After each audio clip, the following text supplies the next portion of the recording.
All praises to Yahweh Ba'Shem Yahushai, Ba'Shem Rakah Kodash. Double honors to the apostles and the elders of Great Millstone, and Shalom to the elect of the nation of Israel.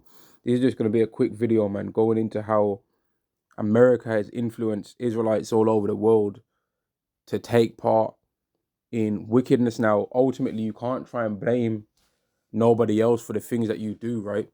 But people even acknowledge it their own selves that America is an influential place, man. They acknowledge that America has even influenced them to certain degrees to do the evil and the wickedness that they do, man. And there's this particular guy, I was watching an interview with this guy that's from the same part of the UK that I'm from, right? And then he was going into what influenced all the gang culture and things that took part in that particular place of the UK, right?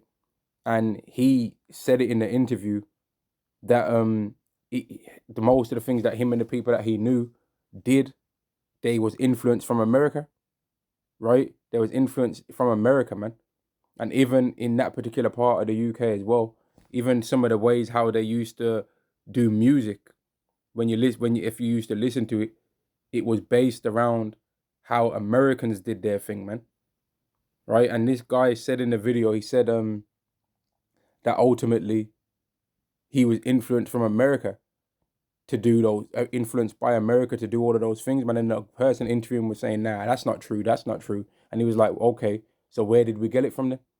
And then the guy had to concede and agree, like, yeah, okay, it did really come from America, because America is a golden cup. America is Babylon the Great, man. That's been that golden cup in Yahweh's hand. And when that place gets purged out, man, a lot of the wickedness and in fact, all the wickedness that place was the mother of, right, and was the person at the place that gave birth to this wickedness, it's going to be gone with that place, man.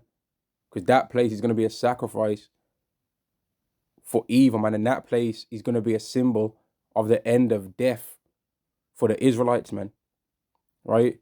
Jeremiah chapter 51 and verse 7, Babylon have been a golden cup in Yahweh's hand that made all the earth drunken. The nations have drunken of her wine, therefore the nations are mad. Right? The nations are mad. All these people in the earth, they're crazy, man. Like, they've lost the plot. They're drunk on America's way. Right? All these other nations now, they don't have turned away from their own heritages, and they are now more trying to copy what America does, man. Just like how Antiochus Epiphanes in the past, in the ancient Greek Empire, he was making people do that. He was making people flee from their own laws and follow after the ways of the Greeks, man. And most people around that time was down with that, including several Israelites was down with that. When you read the book of Maccabees, first book of Maccabees, second book of Maccabees, there was several Israelites that was turning away from the laws of the Israelites and going into their own ways, man. Which that time period, right, actually gave root to the whole thing really with the Pharisees, man, because being about the law, being zealous for the law during that time was a very necessary thing. But then even most of the Pharisees ended up going on to be hypocrites themselves anyway. And that batch of Israelites that was zealous for the laws ended up becoming hypocrites for the laws, man. That's how it ended up going. When you look these things up, you end up finding out that around that time of the Maccabean period, the Hasmonean dynasty, that was roughly around the time where the whole Pharisees thing came from. And if I'm wrong on that, well, someone please put the information out there. But from my understanding, that time period was what gave birth to the whole Pharisee thing, right? And the whole thing about being extremely zealous for the law, man. Because they was trying to get us, there was never any other time really that people tried to make us not even profess that we were Israelites no more, and to call ourselves a complete another nation's name. That never happened before, man. Right? And the Maccabee family, they was heavy in that time to fight for the Israelites to be about their ways, man. Now let me get this scripture quickly, because America has been the root of all of these wickednesses, man. Like, I never knew he was gonna say that on that interview, even though I knew that there was a heavy influence of America in the UK anyway. There's a heavy influence of the UK, of America's music in the UK anyway. But I didn't expect him to be so honest about it, to even say that the crime thing was influenced by there, man. Which you ultimately can't blame nobody else for what you do anyway. But we know in the spiritual sense that America is that, right? And that the tribe of Judah, which is most of them in America, Babylon the Great, they are the influencers of the world in general, to be honest with you. Never mind just being the influence of our nation. They're the influencers of the world, man. And that's why when we see what we're really supposed to be from the best Israelite of all time, right?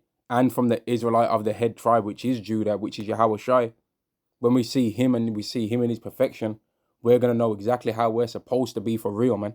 Because that's the first time really that the world's ever going to have really seen an Israelite doing what an Israelite's supposed to do in their completed state, man. When people saw Yahweh Shai in the past, he wasn't in his completed state, right? But as we know, when before he died, he said it's finished, right? So everything that Yahweh Shai needed to do in terms of that sacrificial part is done. And now he's in his perfect state, getting ready to show us what the perfect state is, man. But let me just quickly get some of these scriptures. Revelation chapter 18 and verse 2. And he cried mightily with a strong voice, saying, Babylon the Great is fallen, and has become the habitation of devils, and hold of every foul spirit, and the cage of every unclean and hateful bird. For all nations have drunk of the wine of the wrath of her fornication, and the kings of the earth have committed fornication with her, and the merchants of the earth are waxed rich through the abundance of her delicacy. So America's influenced everyone to take part in wickedness, man. Everyone on the earth, right? And that's the reason why that place is going to be destroyed, man, because it's caused for Israelites to take part in wickedness that other Israelites in Babylon the Great have been coerced into taking part in, man, right? Plus, they were just wicked themselves anyway. But it's caused for a lot of wickedness to take place over the whole earth, man. America, because it was able to have complete control over Israelites for a long period of time, has been able to use Israelites to promote wickedness and evil things that they was always hoping to try and get us to do, so that we could be in a sin state, so that we could stay under the curses for a long time, man. But now Yahweh's woke our minds up to be free from that. And I'm going to end the video there. Shalom.